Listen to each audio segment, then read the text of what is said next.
Hi hello నమస్తే, అందరూ ఎలా ఉన్నారు? బాగున్నారా?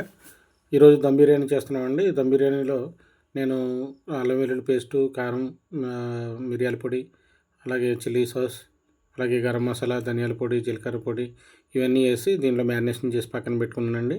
ఈ పక్కన పెట్టుకున్న దాంట్లో కొంచెం బ్రౌన్ ఆనియన్స్ కూడా వేసుకున్నాం. ఈ బ్రౌన్ ఆనియన్స్ ఎలా తయారు చేసామంటే, కొన్ని ఆనియన్స్ కట్ చేసుకుని ఆయిల్లో ఫ్రై చేసుకుని పక్కన చూసారు కదా, బ్రౌన్ ఆనియన్స్ కనపడుతున్నాయి. దాంట్లో ఇంకోటి ఏంటంటే, మెయిన్ ఇంగ్రీడియంట్ ఏంటంటే ఎగ్ ఫ్రై అనమాట. ఇది మిక్స్డ్ దమ్ బిర్యానీ.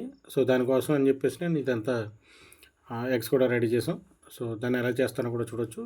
దానికోసం ముందుగా మనం వాటర్ పెట్టుకుని దాంట్లో మిరపకాయలు, కొత్తిమీర, కరివేపాకు, కొత్తిమీర, పుదీనా, అలాగే గరం మసాలా, బిర్యానీ మసాలా సరుకులు, సో సాల్ట్ వేసుకున్నాం. సాల్ట్ ఏంటంటే మీకు చాలా ఉప్పుగా ఉండాలి, సముద్రపు నీళ్ళలా ఉండాలి, నేను ప్రతి వీడియోలో చెప్తూ ఉంటాను.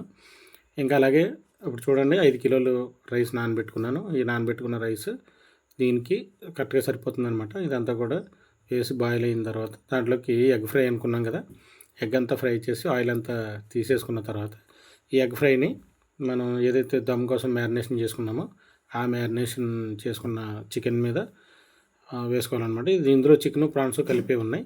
సో ప్రాన్స్ నేను పెట్టలేకపోయాను, సారీ. అయితే ఇప్పుడు చూడండి, లేయర్ల కింద నేను రైస్ వేసుకుంటున్నాను. ప్రతి లేయర్లోనూ కూడా ఈ గీ అనేది వేస్తాం అన్నమాట, నెయ్యి. ప్రతి లేయర్కి నెయ్యి వేస్తాను. సో నెయ్యి వేస్తాము, బ్రౌన్ ఆనియన్స్ కూడా వేస్తాను అనమాట. సో ఫైనల్గా మనం ఏం చేద్దామంటే, కొంచెం నెయ్యి వేసేసి బ్రౌన్ ఆనియన్స్ వేసేసి మూత పెట్టేసుకుందాం. ఒక 45 నిమిషాల తర్వాత చూస్తే మొత్తం రెడీ అవుతుంది. ఇదనమాట final output. Okay, thank you for watching.